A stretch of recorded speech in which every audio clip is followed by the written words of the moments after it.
اعوذ باللہ من الشیطان الرجیم بسم اللہ الرحمن الرحیم اذن للذین یقاتلون بانہم ظلموا وان اللہ علی نصرہم لقدیر الذین اخرجوا من دیارہم بغیر حق الا ان یقولوا ربنا اللہ ولولا دفع اللہ الناس بعضهم ببعض لہدمت صوامع وبیع وصلوات ومساجد یذکر فیہا اسم اللہ کثیرا ولینصرن اللہ من ینصرہ ان اللہ لقوی عزیز الذین ان مکناہم فی الارض اقاموا الصلاة وآتوا الزکاة وامروا بالمعروف ونہوا عن المنکر وللہ عاقبۃ الامور وإن یکذبوک فقد کذبت قبلہم قوم نوح وعاد وثمود وقوم ابراہیم وقوم لوط واصحاب مدین وکذب موسیٰ فاملیت للکافرین ثم اخذتہم فکیف کان نکیر فکأین من قریۃ اہلکناها وہی ظالمۃ فہی خاویۃ علی عروشها وبئر معطلۃ وقصر مشید افلم یسیروا فی الارض فتکون لہم قلوب یعقلون بها او آذان یسمعون بها فإنها لا تعمی الابصار ولکن تعمی القلوب التی فی الصدور ویستعجلونک بالعذاب ولن یخلف اللہ وعدہ وإن یوما عند ربک کألف سنۃ مما تعدون وَكَأَيٍّ مِّن قَرْيَةٍ أَمْلَيْتُ لَهَا وَهِيَ ظَالِمَةٌ ثُمَّ أَخَذْتُهَا وَإِلَيَّ الْمَصِيرُ صدق اللہ العظیم۔ سورۃ الحج کا یہ رکوع ہے۔ اس سورت کا بنیادی موضوع اللہ تبارک تعالیٰ کا ڈر اور تقوی پیدا کرنا اور تقوی کے لیے جو بنیادی اساسی امور ہیں ان کی نشاندہی کرنا۔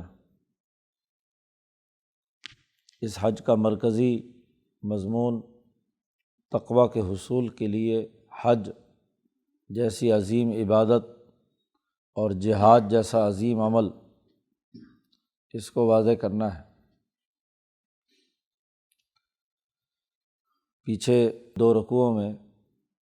حج کا طریقہ کار اور ابراہیم علیہ السلام کی آمد کا مقصد اور ہدف بیان کیا گیا تھا کہ اس مرکز کو شرک اور کفر سے پاک کرنا ہے اور ظلم کے نظام سے اس کو نجات دلانا ہے۔ اللہ کے دین کو غالب کرنے کے لیے نماز کا نظام قائم کرنے، صبر و استقامت اور انسانوں کے لیے مال خرچ کرنے کا حکم دیا گیا تھا۔ پھر یہ بات بھی پیچھے واضح کی گئی تھی کہ وہ لوگ جو مسجد حرام سے لوگوں کو روکتے ہیں، لوگوں کو ہجرت پر انہوں نے مجبور کر دیا اور پھر اس مسلمان جماعت سے لڑائی کے لیے تیار ہیں، تو ایسے لوگوں کے مقابلے پر اب مسلمانوں کو بھی جہاد اور قتال کی اجازت دی جا رہی ہے۔ اس رکوع میں یہ بات واضح کی گئی ہے کہ جو ظلم کا نظام لوگ قائم کرتے ہیں ان کا خاتمہ کیا جانا ضروری ہے۔ گزشتہ قوموں میں سے جو لوگ ظالم تھے انہیں ہم نے تباہ و برباد کیا تھا، اور اب ان ظالموں کے مقابلے پر بھی نبی اکرم صلی اللہ علیہ وسلم کی تربیت یافتہ جماعت کے ذریعے سے مقابلہ اور قتال کیا جائے گا۔ چنانچہ جہاد کی سب سے پہلی آیت جس نے جہاد کی فرضیت کی ہے وہ یہی آیت ہے اذن للذین یقاتلون بانہم ظلموا۔ مکہ مکرمہ میں تو ان لوگوں کو روکا گیا تھا عدم تشدد کے اصول پر، ان سے کہا گیا تھا کہ یہ باز رہیں، ابھی لڑائی نہیں دشمنوں سے کرنی، کفوا ایدیکم، جماعت کی تیاری کا مرحلہ تھا۔ اور جب نبی اکرم صلی اللہ علیہ وسلم ہجرت کر کے مدینہ منورہ تشریف لے آئے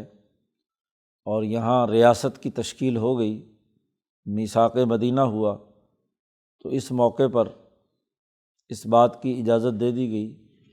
کہ اب دشمن کے مقابلے پر قتال کرنا یہ تمہارے لیے ضروری ہے، اور یہ اس لیے ضروری ہے کہ بِأَنَّهُمْ ظُلِمُوا، کہ ان پر ظلم کیا گیا ہے، ان کو مکہ مکرمہ سے نکالا گیا، مظلوم انسانیت کو ظلم کے خلاف ظالموں کے مقابلے پر جد وجہد اور کوشش کرنے کی اجازت ہے۔ چنانچہ اعلان کیا گیا اذن للذین یقاتلون، اجازت دے دی گئی ہے ان لوگوں کے لیے جن سے لوگ قتال کرتے ہیں، یعنی کافروں سے قتال کرنے کی اجازت مسلمانوں کو دے دی گئی ہے۔ بِأَنَّهُمْ ظُلِمُوا، یہ اس لیے اجازت دی گئی ہے لڑائی لڑنے کی کہ یہ ان پر ظلم کیا گیا ہے، مظلوم ہے۔ وَإِنَّ اللَّهَ عَلَىٰ نَصْرِهِمْ لَقَدِيرٌ، اور بے شک اللہ تعالیٰ ان کی مدد کرنے پر پوری طرح قادر ہے۔ یہ نہیں ہو سکتا کہ اللہ کی جماعت پر ظلم کیا جائے اور اللہ تبارک و تعالیٰ ان کی نصرت اور مدد نہ کرے۔ یہاں اس بات کا اظہار کرنا مقصود ہے کہ اللہ تبارک و تعالیٰ اپنی پوری طاقت اور قوت کے ساتھ اس مسلمان مظلوم جماعت کی ضرور مدد کرے گا۔ الذین اخرجوا من دیارہم، کن کن لوگوں کو اجازت دی ہے؟ مسلمان جماعت جس کو اجازت دی ہے اس کی پہلی خصوصیت تو یہ ہے کہ للذین یقاتلون بانہم ظلموا، ظلم کرتے ہوئے جن کے خلاف قتال کیا جا رہا ہے، مظلوم ہے۔ اور دوسری وجہ بیان کی ہے ان لوگوں کو بھی اجازت دے دی گئی کہ اخرجوا من دیارہم بغیر حق، یہ مسلمان جماعت وہ ہے جنہیں اپنے گھروں سے ناحق نکالا گیا، اپنی سرزمین سے وطن سے باہر نکال دینا یہ بہت بڑا جرم ہے۔ اس جرم کی سزا کے طور پر بھی قتال کی اجازت دے دی گئی ہے۔ پہلی علت اور پہلا سبب مظلومیت، زیادتی ہے، اور دوسرا سبب اپنی جگہ سے نکالنا ہے۔ کسی انسان کو قتل کرنا یقاتلون کہا گیا، تو قتل انسانیت یہ بہت ہی برا عمل ہے، اس کے مقابلے پر قاتلوں کا مقابلہ کرنا، مزاحمت کرنا یہ پہلا بنیادی تقاضا ہے۔ اور اگر انسانوں کو قتل تو نہ کیا جائے لیکن اپنے وطن سے بے وطن کر دیا جائے تو یہ سیاسی قتل ہے۔ جسمانی قتل پر بھی مقابلہ اور مزاحمت ہے، اور سیاسی قتل کے مقابلے میں بھی مزاحمت ہے۔ تو چونکہ ان کو اپنے وطن اپنے گھر سے ناحق نکالا گیا ہے، ایک تو یہ کہ کسی نے جرم کیا ہو سوسائٹی کے خلاف، جیسے چور ہے، ڈاکو ہے، کسی نے حقوق توڑے تو قدیم زمانے سے ان کو سزا دی جاتی تھی جلا وطنی کی کہ بھئی یہ اس سوسائٹی میں رہنے کے قابل نہیں ہے، اس کو نکالو۔ تو کسی مجرم کو باہر نکالنا وہ تو اور بات ہے، لیکن بغیر کسی وجہ کے ناحق نکالنا، اور اس نکلنے کا جرم صرف ایک ہی ہے، الا ان یقولوا ربنا اللہ، کوئی ان کا جرم نہیں ہے سوائے اس کے کہ یہ لوگ یہ کہتے ہیں کہ ہمارا رب اللہ ہے۔ ان کے جعلی قسم کے بت پتھر خدا ان کو پوجیں تو کوئی مسئلہ نہیں، اور اگر صحیح ذات باری تعالیٰ کے ساتھ سچے خدا کے ساتھ اپنا ربط قائم کریں، اسے پکارے، تو اس جرم میں انہیں نکال دیا گیا تو یہ تو کوئی بات نہیں ہے۔ قرآن حکیم اس کی وجہ بیان کر رہا ہے کہ کیوں یہ قتال کی اجازت دی گئی ہے، مقابلے کی اور مزاحمت کی، سیاسی قتل جس کا کر دیا جائے اور جسے لڑ کر جسمانی طور پر قتل کرنے کی کوشش کی جائے، جان کو خطرہ ہو یا اس کی سیاسی طاقت کو خطرہ ہو، تو یہ لڑائی کی اجازت ہم نے، قتال کی اجازت اس لیے دی ہے کہ ولولا دفع اللہ الناس بعضهم ببعض، اگر اللہ تبارک و تعالیٰ لوگوں کو ایک دوسرے سے اس طریقے سے اپنا دفاع کرنے اور مقابلہ کرنے کی اجازت نہ دیتا، اور جو اللہ کا نام لینے والے لوگ ہیں ان پر پابندی لگا دیتا کہ بھئی تم نے کسی کو کچھ نہیں کہنا، چاہے تمہیں کوئی مارے پیٹے، ظلم کرے، زیادتی کرے، تم نے کچھ نہیں کرنا، اگر اس کی اجازت دی جاتی، دنیا کے کسی بھی مذہب میں یہودیوں کو موسیٰ علیہ السلام سے کہا جاتا، یا عیسیٰ علیہ السلام سے عیسائیوں سے کہا جاتا، یا اسی طریقے سے اور جو عبادت خانے ہیں دنیا بھر میں، جہاں جہاں بھی ہر امت میں ہم نے کوئی نذیر بھیجا اور وہاں کے لوگ، وہاں کے انبیاء، وہ ان کو یہ کہتے کہ بھئی جو عبادت گزار ہے بس وہ اپنے عبادت کرتا رہے، تم پر ظلم ہو، زیادتی ہو، تم نے مقابلہ نہیں کرنا، اگر ایسی بات ہوتی تو لہدمت صوامع، تو تمام تکیے تباہ و برباد کر دیے جاتے، خانقاہیں جو اللہ کا نام لیتی ہیں وہاں کے رہنے والے اب تک تباہ ہو چکے ہوتے، لہدمت صوامع، ایسے ہی وبیع، اور عبادت خانے، مدرسے، صوامع صومعہ اسے کہتے ہیں کہ جو اللہ سے تعلق کے لیے راہب یا خانقاہوں میں صوفی لوگ جو ہیں عبادت میں مشغول ہوتے ہیں، اور بیع اسے کہتے ہیں کہ جس کے اندر تعلیم و تدریس کی جاتی ہے، تو اللہ کی کتاب کی تعلیم کے مدرسے اور اللہ کی طرف روحانی طور پر متوجہ کرنے والے روحانی مراکز، وصلوات، اور عبادت خانے، نمازیں، اور مساجد، اور مسجدیں جن میں اللہ کا نام کثرت سے لیا جاتا ہے۔ ظاہر ہے کہ یہ صومعہ عیسائیوں کا ہے، بیع جو ہے وہ یہودیوں کا تھا، اور صلوات اور بھی جو بھی دعا اور عبادت یا پرارتھنا کے لیے مندر، گرجا وغیرہ وغیرہ جو بھی بنتے، جن میں خالصتاً قدیم زمانے میں جب اصل انبیاء آئے تھے تو اس وقت وہ بالکل صحیح تھے، اللہ کی عبادت کے لیے وہ مخصوص کیے گئے تھے۔ تو اگر جہاں اللہ کا نام کثرت سے لیا جاتا، اگر اللہ والوں کو اللہ لڑنے کی اجازت نہ دیتا، مقابلہ کرنے کی اجازت نہ دیتا، تو یہ سب کی سب عمارتیں گر جاتی، کوئی اللہ کا نام لینے والا نہ رہتا، نہ مسجدیں رہتی، نہ مدرسے رہتے، نہ صومعے رہتے، نہ بیع رہتے، کوئی عبادت خانہ جو اللہ کے نام کے لیے بنایا گیا ہے وہ باقی نہ بچتا، کیونکہ وہ لوگ جو اللہ کو ماننے والے ہیں ان پر پابندی اگر ہوتی، لیکن اللہ نے تمام کو اجازت دی، ولولا دفع اللہ الناس بعضهم ببعض، بعض کو بعض سے لڑنے اور دفاع کرنے، مقابلہ کرنے، ان کو دفع کرنے کے لیے مزاحمت کی اجازت اللہ نے دی۔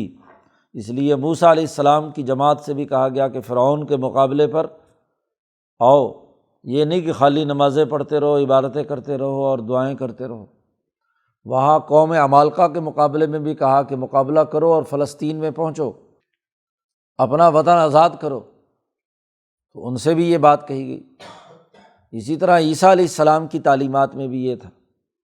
شروع کی تعلیم و تربیت اپنی جگہ پر، لیکن اس کے بعد عیسائیت کے اندر جہاد اور قتال تو اسی طرح موجود تھا۔ اسی لیے اب یہاں یہ نہیں ہے کہ مکہ مکرمہ میں ایک مخصوص تیاری کے زمانے میں تو کہا گیا تھا کہ کفوا ایدیکم، اپنے ہاتھوں کو روکے رکھو، اب اس وقت نظریہ سیکھنے، اپنے ڈسپلن قائم کرنے، اپنی اجتماعی طاقت اور قوت کو منظم کرنے کا زمانہ ہے۔ اب یہ ہمیشہ ہمیشہ کا قانون نہیں ہو سکتا، اب اجازت دی جاتی ہے کہ دشمن کے مقابلے میں میدان میں آؤ۔ وَلَيَنْصُرَنَّ اللَّهُ مَن يَنْصُرُهُ، ضرور بالضرور اللہ تعالیٰ مدد کرتا ہے جو اللہ کی مدد کرتا ہے، جو اللہ کے ساتھ تعلق قائم کرتا ہے، اس کے دین کے غلبے کے لیے جو کام کرتا ہے اللہ اس کی ضرور مدد کرتا ہے۔ تاکید لائے، لام بھی تاکید کا اور نون ثقیلہ بھی تاکید کا، لَيَنْصُرَنَّ اللَّهُ مَن يَنْصُرُهُ، اللہ تعالیٰ ضرور مدد کرتا ہے اس کی جو اس کی مدد کرتا ہے، اس کے دین کے غالب کے لیے اللہ کا نام لیتا ہے، اس کی اللہ بھی مدد کرتا ہے۔ ان اللہ لقوی عزیز، بے شک اللہ تعالیٰ بہت طاقتور اور زبردست ہے، زور والا ہے۔ اب ایسے طاقتور اور زور آور خدا کے ماننے والے وہ مظلومیت، مغروبیت، پستی اور ذلت اور کمزوری کی حالت میں رہیں، یہ کیسے ہو سکتا ہے؟ یہ جعلی خداؤں کو ماننے والے یہ تو عزت پائیں بظاہر اور مسلمان ذلیل اور رسوا ہوں، ایسا کیسے ہو سکتا ہے؟ اس لیے اللہ نے اجازت دی ہے کہ دشمن کے مقابلے پر قتال کرو، ان کا مقابلہ کرو، ان کو دفع کرو۔ یہ اجازت اور قتال کی تیسری قسم بیان کی، اذن للذین یقاتلون بانہم ظلموا، اجازت دی گئی اس لیے کہ یہ مظلوم ہیں، انہوں نے اپنی جان بچانی ہے، اور اجازت دی گئی اس لیے کہ الذین اخرجوا من دیارہم، جن کو ناجائز طور پر اپنے وطن سے بے وطن کیا گیا ہے، اور اسی پر یہ آگے الذین ان مکناہم، یہ جہاد اور قتال کی اجازت اس جماعت کو بھی ہے کہ جن الذین ان مکناہم فی الارض، اگر ہم انہیں زمین میں طاقت اور قوت دیں، حکمرانی دیں، تمکین فی الارض قرآن کی اصطلاح ہے، زمین میں ایسا ٹکانا، ایسی اتھارٹی، ایسی حکمرانی کہ جس کے ذریعے سے وہ ثابت قدمی کے ساتھ آگے بڑھ سکیں، تو ان کو بھی قتال کی اجازت ہے کہ اگر ان کو زمین میں جب طاقت اور حکمرانی ملتی ہے تو وہ نماز کا نظام قائم کرتے ہیں، اقاموا الصلاۃ، اللہ کی عبادت کا ایک جامع نظام نماز کا وہ قائم کرتے ہیں، اور آتوا الزکوٰۃ، اور وہ زکوٰۃ ادا کرتے ہیں، انسانیت پر مال خرچ کرتے ہیں، وہ ایسے بخیل اور شوب نہیں ہیں کہ حکمرانی میں آئیں تو لوگوں کا مال لوٹنے لگیں، وہ اجتماعی مال انسانی فائدے کے لیے خرچ کرتے ہیں، تو ان کو قتال کی اجازت ہے۔ ایسے ہی امروا بالمعروف، اور وہ تمام انسانیت کی بھلائی اور نیکی کے کاموں کا حکم دیتے ہیں۔ حکم بغیر اتھارٹی کے نہیں ہوتا، حکومت کے بغیر نہیں ہوتا، تو ایسا حکومت کا نظام بناتے ہیں کہ جس میں اعلیٰ اخلاق، سچائی، عدل، انصاف، امن، تمام معروفات وہ تمام باتیں ہیں جس پر کل انسانیت کا اتفاق ہے کہ یہ بہتر اور اچھی باتیں ہیں، سچ بولنا، عدل کرنا، انصاف کرنا، امن دینا، تو ان کا وہ باقاعدہ نظام بناتے ہیں، صرف وعظ ہی نہیں، حکم دینا، ایسا سسٹم بنانا کہ اس کے مطابق لوگ زندگی بسر کریں۔ وَنَہَوْا عَنِ الْمُنکر، اور تمام منکرات سے روکتے ہیں۔ منکر وہ تمام باتیں ہیں جن کی برا ہونے پر تمام انسانیت کا اتفاق ہے، جھوٹ، بددیانتی، کم تولنا، کم ناپنا، ظلم کرنا وغیرہ وغیرہ، تو ان کا ایسا حکمرانی کا نظام بناتے ہیں کہ یہ منکرات سوسائٹی میں سے ختم ہو جائیں۔ اور وَلِلَّهِ عَاقِبَةُ الْأُمُورِ، اور اللہ ہی کے لیے ہے ہر کام کا انجام، تمام کاموں کا آخری نتیجہ اللہ کے پاس کے ہی، اللہ کے اختیار میں ہی ہے۔ اب ان کا مقابلہ کیا جائے گا، ایسی جماعت جس کے اندر یہ تین باتیں پائی جائیں کہ وہ مظلوم ہوں، جلا وطن کر دیے جائیں، دو میں سے کوئی ایک، اور یا تیسرے میں سے کوئی ایک، کہ وہ جماعت نظام ایسا قائم کرنا چاہتی ہے کہ جس میں نماز پڑھنا، زکوٰۃ ادا کرنا، معروفات کا سسٹم بنانا، منکرات کو ختم کرنا، وہ جماعت یہ کام کرنی جاتی ہے، تو ان تین طرح کی جماعتوں کو قتال کی اجازت ہے۔ یہ قتال چاہے دفاعی ہو یا اقدامی ہو، دونوں طرح سے جد و جہد اور کوشش کرنا ہے۔ اور صحابہ کرام میں یہ تینوں باتیں پائی جاتی تھیں جی۔ مظلوم بھی تھے، مکہ مکرمہ سے انہیں ہجرت کر کے مجبور کر دیا گیا، مہاجر بھی تھے،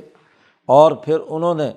جب حکمرانی کا نظام قائم کیا تو اقاموا الصلاۃ و آتوا الزکوٰۃ و امروا بالمعروف و نہوا عن المنکر کے لیے بھی جد و جہد اور کوشش کی۔ باقی رہی یہ بات کہ آج یہ ظالم لوگ آپ کا انکار کرتے ہیں، وَإِن يُكَذِّبُوكَ، اور اگر یہ تجھے جھٹلاتے ہیں اے محمد صلی اللہ علیہ وسلم تو فقد کذبت قبلہم، تو ان سے پہلے بھی بہت ساری قوموں نے اپنے اپنے انبیاء کو جھٹلایا ہے۔ قوم نوح نے، قوم عاد نے، قوم سمود نے، قوم ابراہیم نے، قوم لوط نے، اصحاب مدین نے، اور موسیٰ علیہ السلام کو بھی جھٹلایا گیا۔ اور وہاں بھی میں نے کیا کیا تھا، اللہ پاک کہتے فَأَمْلَيْتُ لِلْكَافِرِينَ، میں نے ان کافروں کو مہلت دی تھی، رسی ڈھیلی چھوڑی تھی، اور پھر جب ان کی رسی ڈھیلی چھوڑی اور کچھ عرصے کے بعد ثُمَّ أَخَذْتُهُمْ، پھر میں نے ان کو سخت ترین سزا میں پکڑ لیا۔ موسیٰ علیہ السلام کے مقابلے پہ فرعون آیا تو دریائے نیل میں غرق کر دیا گیا۔ ان تمام اقوام کے تفصیلی واقعات قرآن نے دوسری جگہ بیان کر کے کہا ہے کہ ان تمام کو جیسے پکڑا تھا تو فَكَيْفَ كَانَ نَكِيرِ، کیسے ہے میرا انکار کرنا کہ کیا نتائج نکلے۔ تو گزشتہ تاریخ گواہ ہے کہ جنہوں نے بھی اللہ کا انکار کیا ان کو سزا ملی۔ تو آج ان مکے کے مشرکوں اور ان ظالموں اور متکبروں جو انسانیت کے لیے تباہی اور بربادی اتارتے ہیں، ان کے مقابلے پر میرا جب عذاب آئے گا تو ان کو تباہ و برباد کر دیا جائے گا۔ فَكَأَيٍّ مِّن قَرْيَةٍ، یہ کوئی نئی بات نہیں ہے کہ آج ہم مکے والوں کو اور ان ظالموں کو سزا دے رہے ہیں۔ فَكَأَيٍّ مِّن قَرْيَةٍ، کتنی بستیاں ہیں أَهْلَكْنَاهَا، ہم نے تباہ و برباد کر دی، اس لیے کہ وَهِيَ ظَالِمَةٌ، وہ ظلم کرتی تھی، ظالم بستیاں تھیں، وہاں کے رہنے والے ظالم تھے۔ فَهِيَ خَاوِيَةٌ عَلَىٰ عُرُوشِهَا، ہم نے ان بستیوں کو چھت کے بل الٹا کر دیا، چھتیں نیچے اور جڑیں اٹھا کر ان کی بنیادیں اوپر کر دی۔ خاویۃ علی عروشہا، اپنی چھتوں پر ہی گری پڑی ہوئی تھی۔ وبئر معطلۃ، اور سینکڑوں ایسے کنویں کہ جنہیں بیکار اور نکارہ بنا دیا گیا، وہ کنویں جن سے یہ پانی پیتے تھے، پانی نکالتے تھے، وہ جب زلزلہ آیا تو پورے کنویں تباہ و برباد ہو گئے۔ اور وہ قصر مشید، کتنے ہی بڑے مضبوط قسم کے محلات ہم نے تباہ و برباد کیے، انسانوں کو تباہ کیا، مکانات الٹے کر دیے، کنویں تباہ و برباد ہو گئے، محلات ختم کر دیے۔ کیوں؟ اس لیے کہ وَهِيَ ظَالِمَةٌ، یہ ظالم تھی۔ تو جب ظالموں کے مقابلے میں کتنی قومیں ہم نے تباہ و برباد کی ہیں تو یہ مکے کے ظالم کیسے بچیں گے؟ یہ حج کا نتیجہ ہے کہ جس میں شعائر اللہ پیدا ہو گیا، اللہ کے ساتھ دلی تعلق قائم ہو گیا، تقویٰ پیدا ہو گیا۔ اب متقین کی ذمہ داری ہے کہ وہ اپنی سوسائٹی میں سے ظلم ختم کرنے کے لیے دشمن کے مقابلے میں قتال اور جہاد اور انقلاب کے لیے کردار ادا کریں۔ افلم یسیروا فی الارض، کیا انہوں نے زمین میں سیر نہیں کی؟ یہ سیر کرنے کے لیے باہر نہیں نکلے؟ شام جاتے ہیں، ادھر یمن جاتے ہیں تو راستے میں یہ بڑے بڑے محلات، گرے ہوئے کھنڈرات، یہ تباہ ہوئے ہوئے کنویں، یہ بڑے بڑے کیا ہے بستیاں جو الٹی ہوئی موجود ہیں۔ فتکون لہم قلوب یعقلون بہا، ان کے دل ہوتے کہ جس سے یہ سمجھتے کہ ان ظالم بستیوں کو کیوں تباہ و برباد کیا، نشان عبرت بناتے، اس سے یہ خود سیکھتے کہ ظلم کے نتائج غلط نکلتے ہیں۔ او آذان یسمعون بہا، یا ان کے کان ہوتے کہ جس سے یہ سنتے کہ کیسے وہاں تباہی اور بربادی اور وہاں کا ختم معاملات تمام کے تمام ہو گئے، تو وہاں ان کی چیخ و پکار سنتے یا دیکھتے اور یا دلوں سے سمجھتے، دل متوجہ ہوتے تو انہیں پتہ چلتا کہ یہاں کس طریقے سے تباہی اور بربادی آئی ہے۔ اصل بات یہ ہے، دیکھا تو ہے، جاتے ہوئے دیکھتے ہیں، لیکن دل نہیں ہے جس سے سمجھیں، کان نہیں ہے جس سے صحیح طریقے سے سن کر سمجھیں، کیونکہ دلوں سے سمجھنا تبھی ہے جب کانوں سے صحیح طریقے سے بات دلوں تک پہنچ جائے۔ فَإِنَّهَا لَا تَعْمَى الْأَبْصَارُ، ان کی آنکھیں اندھی نہیں ہیں،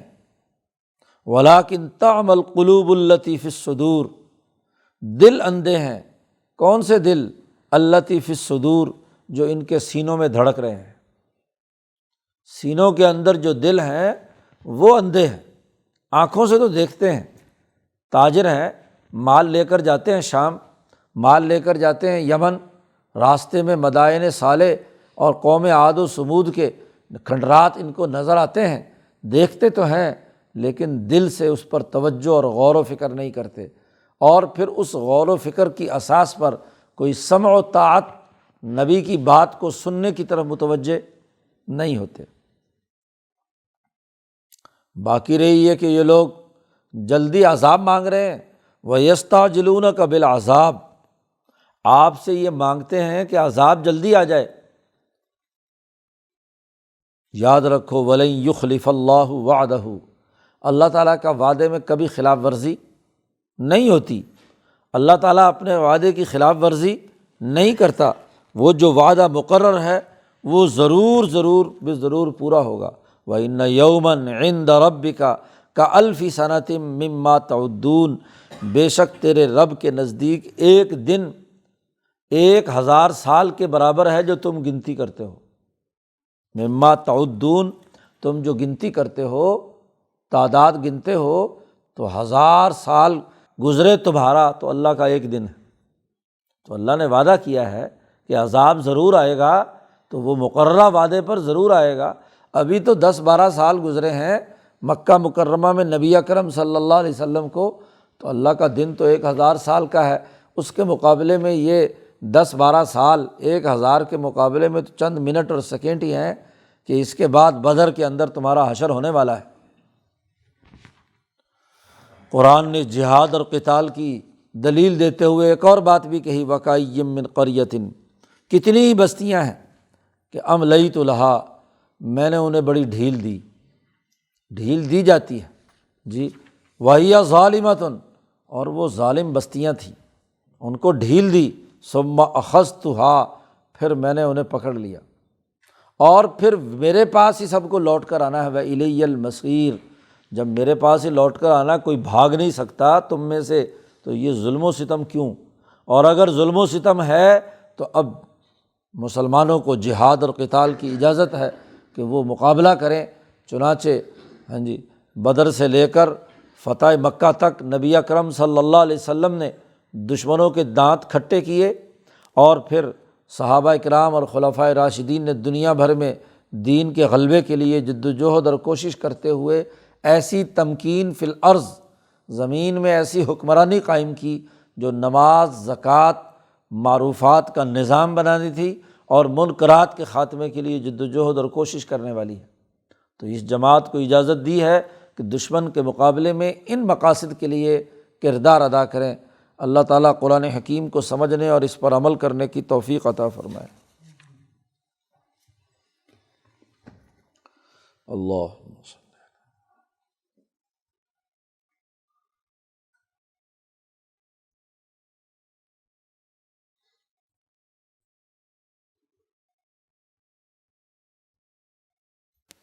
اجمعین۔